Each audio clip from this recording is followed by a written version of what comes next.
চট্টগ্রামের একজন ব্যবসায়ী এবং বাংলাদেশ মোবাইল বিজনেস কমিউনিটির একজন সদস্য। আমি এই যে ইন্টারিমকে বলতে চাই, তারা তো আসলে এই দেশে আসছে, বাইরের থেকে আসছে, যা বিভিন্ন উপদেষ্টারা, তারা কিন্তু নিজের আখের গুছাইতে ব্যস্ত। তাদের শেষ স্ট্রিম রুলার হচ্ছে আমরা। আমাদের উপরে তারা যে একটা অত্যাচার, এই যে 9টা সিন্ডিকেট কারা? জহিরুল ইসলাম জহির, অনার মালিক, জিয়াউদ্দিন জিয়া, এ হচ্ছে আপনার এই এমআই রেডমি শাওমির ব্যবস্থাপনা পরিচালক বাংলাদেশ, এরা হচ্ছে মূলত ফেসিস্ট আওয়ামী লীগের ডোনার। তারা কিভাবে বাংলাদেশে ব্যবসা করে? তারা কিভাবে জুলাই হত্যা মামলার আসামি হয়ে কিভাবে তারা বাংলাদেশে এখনও স্টিল অ্যালাইভ এই বিচরণ করতেছে? তারাই কিভাবে দেশের রাষ্ট্র কল্যাণ হবে?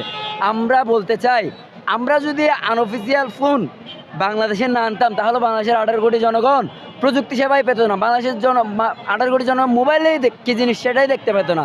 তাহলে মোবাইল একটা মৌলিক জিনিস, মৌলিক চাহিদার জিনিস। তাহলে জনগণকে এই যে মৌলিক চাহিদার জিনিস থেকে কেন অনেক দূরে ঠেলে দেওয়া হচ্ছে? এটা কেন দুর্লভ করা হচ্ছে? তো এটা কি বৈষম্য নয়? তাদের জন্য ট্যাক্স রাখবেন 7%, আমাদের জন্য ট্যাক্স রাখবেন 44%। এটা কোন বৈষম্য? এই যে আমি একটা কথা বলতে চাই, বাংলাদেশের আওয়ামী লীগ সরকার তারা এই দেশ থেকে চলে যেতে হয়েছে, কোনো না কোনোভাবে ছাত্রলীগ দ্বারা আক্রান্ত হয়েছে, কোনো না কোনোভাবে আওয়ামী লীগের এই যে অপকর্মের দ্বারা আক্রান্ত হয়েছে বিধায় বাংলাদেশের 18 কোটি জনগণ তাদেরকে তাড়িয়ে দিয়েছে। তো আমি বলতে চাই, ইন্টারিম, তোমরা তো তোমাদের আখের গুছাতেই ব্যস্ত, তোমরা তো জনগণের ম্যান্ডেট বুঝো না, তোমরা তো জনগণের পালস বুঝো না। তো আমি তোমাদেরকে স্পষ্ট ক্লিয়ার মেসেজ দিতে চাই, আইনের এটা একটা জনদুর্ভোগ একটা সিস্টেম, এটা যতক্ষণ না জনবান্ধব, ব্যবসায়ী বান্ধব, প্রবাসী বান্ধব না হবে, এটা যারা যদি পাবলিকলি জনগণ আক্রান্ত হওয়া শুরু করবে, তখন তোমাদের বিরুদ্ধে বা নির্বাচিত যে সরকারেই আসুক, এটা যদি সংস্কার না হয়, তাহলে এটা দিয়ে কিন্তু আরেকটা অভ্যুত্থানের সৃষ্টি হবে। কারণ এটা একটা অনেক একটা মানে জনদুর্ভোগ একটা বিষয়।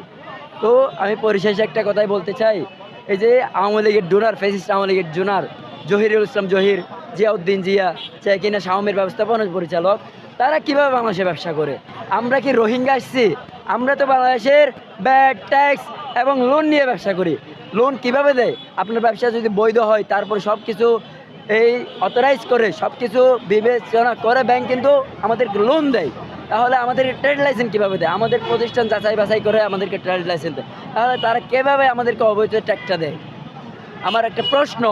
তাহলে আমরা বাংলাদেশে বৈধভাবে ব্যবসা করতেছি, সুন্দর করে প্রবাসী ব্যাগেজ রোলসের মাধ্যমে আমরা প্রোডাক্টগুলো এনে ব্যবসা করতেছি। আমরাই তো বাংলাদেশের মানুষকে প্রযুক্তি সেবা দিচ্ছি, তাহলে আমাদেরকে কেন